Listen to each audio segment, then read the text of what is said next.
Have you ever wondered what exactly caused the 2008 stock market crash, the worst financial crisis since the Great Depression? In the early 2000s, a housing boom began to take shape in the United States. This boom was fueled by unusually low interest rates and lax lending standards. It was a time when the American dream of owning a home was within reach for many who had previously been excluded.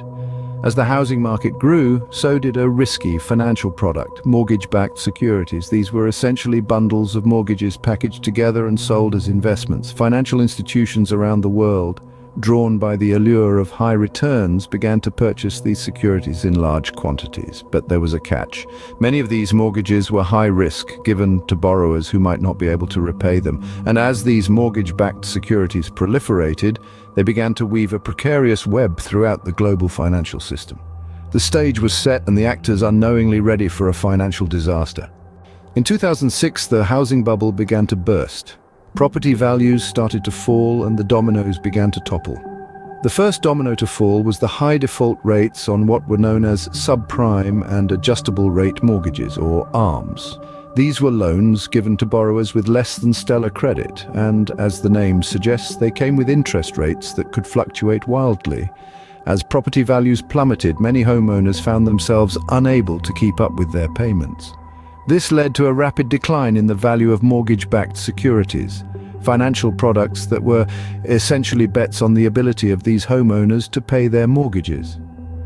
Banks and financial institutions around the world had heavily invested in these assets, enticed by the high returns promised by the booming housing market. But when the housing market collapsed, the value of these securities evaporated. Suddenly, these institutions found themselves holding on to assets that were worth far less than they had originally paid.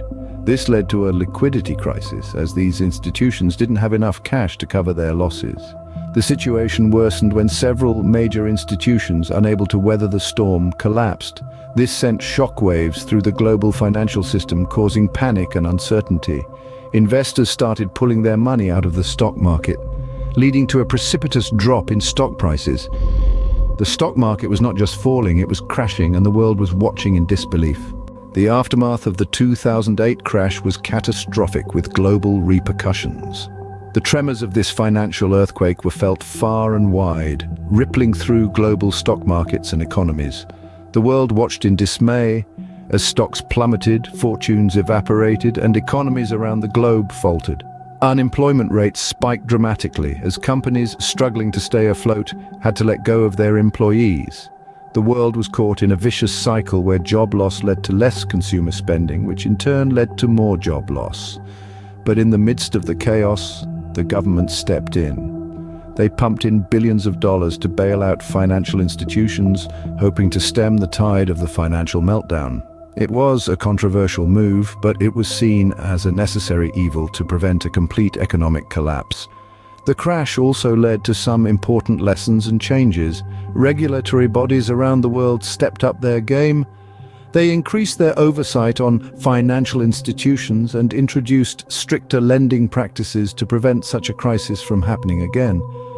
The aim was to create a more robust and resilient financial system that could withstand future shocks. The 2008 stock market crash was a wake-up call. It highlighted the need for more robust risk management strategies and a greater understanding of the interconnectedness of global financial markets. The 2008 stock market crash serves as a harsh reminder of the risks inherent in a globalized financial system. So, what have we learned from this journey through one of the darkest periods in financial history? We've seen how a housing boom, fueled by reckless lending and risky financial products, created a bubble that was bound to burst. When it did, the impact was catastrophic, not just in the United States, but around the globe. Banks collapsed, the stock market plummeted, and millions of people lost their homes and jobs. But we've also explored the aftermath of the crash and the important lessons that were learned. We saw how regulations were tightened to prevent such a disaster from happening again, and how the financial industry was forced to re-evaluate its practices. We've learned the importance of vigilance, of not allowing greed to cloud our judgment, and of the need for strong and effective regulation.